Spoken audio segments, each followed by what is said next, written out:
Today I'm here to address a serious public safety issue in Maricopa County: the safety of residents in their own homes. Each year, thousands of Maricopa County residents are assaulted, often seriously, by members of their own families.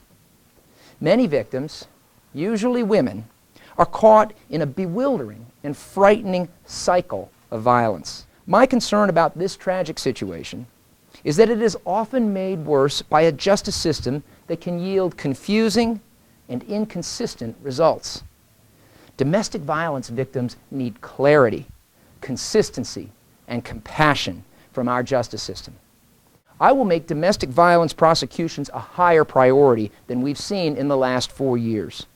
I have a plan to provide better domestic violence training for county prosecutors, to heighten domestic violence awareness, to aggressively bring offenders to justice, and in general, to offer domestic violence victims the protection and confidence they need to restore order to their lives. I would like to introduce a brave Maricopa County woman who survived a horrific episode of domestic violence that resulted in 2 tragic deaths. Dina Monk is here today to share her harrowing story. Dina? In November of 2007, Steve, a recovering drug addict and alcoholic, called me admitting to relapsing in his addictions and asked that I take the children. 4 days later, in front of the children, he threatened to kill us all. The next day I went to Superior Court and obtained an order of protection. This was the beginning of my sad encounter with the broken law enforcement and justice systems, at least as it relates to domestic violence. On Christmas Day, Steve violated the protective order by calling me to tell me that if I didn't bring kids to his house in 20 minutes, that he would make Christmas memorable for us all. I took my kids and went into hiding. Despite the order of protections and Steve's documented violations of that order, I did not hear from the Maricopa County Attorney's Office for nearly 4 months. Finally, on April 22nd, the Maricopa County Attorney's Office did charge him with a single misdemeanor count of interfering with judicial proceedings, not the felony charge recommended by the officer. A hearing was set for May 22nd, 2008. On May 9th, however, Steve entered through my garage and held me and my boyfriend, Kent Hodek, at gunpoint. Kent distracted Steve long enough for me to escape from the house, running down the street screaming for help. The police later confirmed that Kent had been murdered with 2 gunshot wounds to his upper torso, and that Steve had committed suicide with a single shot to the head. Although there were many failures in the system that led to the tragic death of Kent Hodek and to the months of terror I endured with my children, I want to emphasize 2 of them today. First was the unwillingness of the Maricopa County Attorney's Office to act in a timely manner and recommend the appropriate charge of aggravated harassment. Second was the lack of follow-up on the order of protection. Even though I called immediately to report the violations to police, nothing ever happened. If the systems had taken these threats more seriously, I believe that Kent Hodek would be alive today and that my family would have been spared the worst moments of fear. I believe that the reform that Tim Nelson is proposing will bring needed attention to these concerns and help minimize the pain that future victims of domestic violence experience.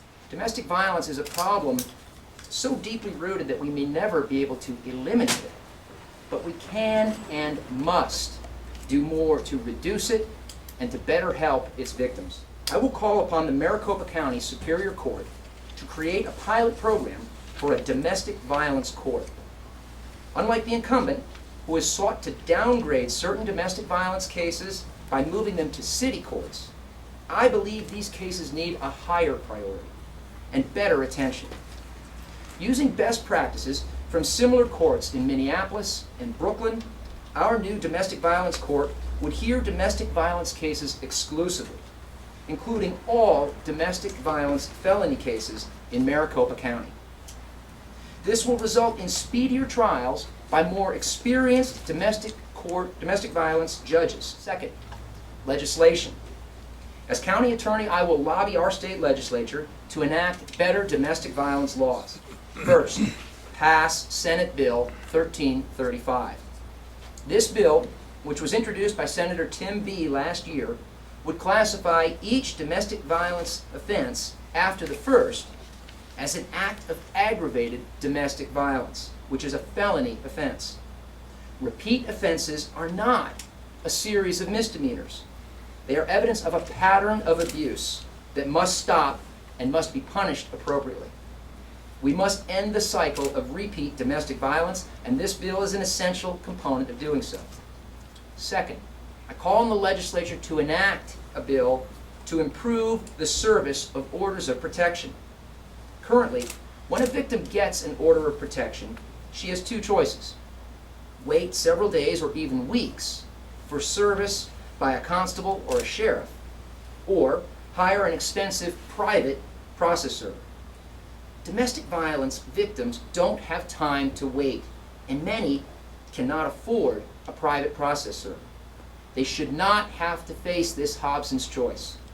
I call on the legislature to enact a bill that imposes higher mandatory fines against people who violate orders of protection, and then applies these fines to a voucher program that victims can use to either get faster service from a constable or a sheriff, or to apply toward the cost of hiring a private process server. The third component of my plan calls for better advocacy and issue awareness. This problem will not go away without much better community awareness and victim advocacy. The current county attorney has harmed our ability to improve in this area by withdrawing the county attorney's office from the Maricopa Association of Governments Domestic Violence Council. This is exactly the wrong approach. As county attorney, I will rejoin the Domestic Violence Council and actively participate in its affairs. I will use the bully pulpit of the county attorney's office to call for better private funding of domestic violence shelters and to increase the number of domestic violence shelter beds.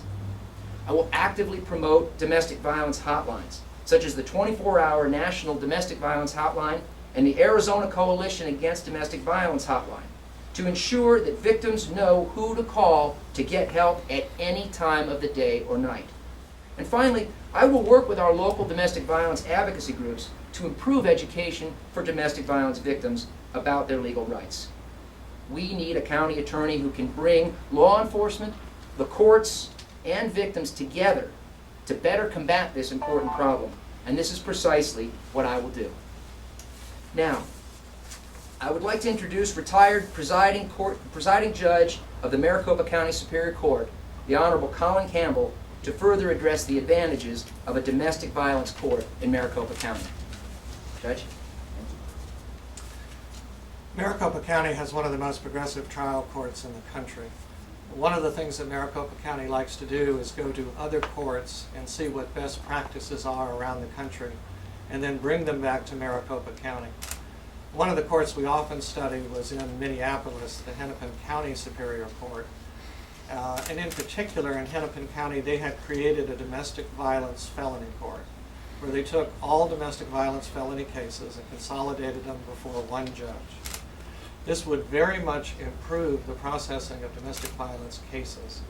It allows us to have a judge that could have extraordinary training and sensitivity with respect to the violence cases. It allows us to have greater consistency with respect to court rulings on these types of cases. And it allows us to process them faster. We've done specialized courts in other areas. We have a DUI felony court, which brought all of these advantages to the DUI felony cases. This type of specialty court would be very advantageous to the public and to domestic violence victims. And I'd like to applaud Mr. Nelson for his willingness to work with the courts to create these types of felony courts in the future. Thank you very much.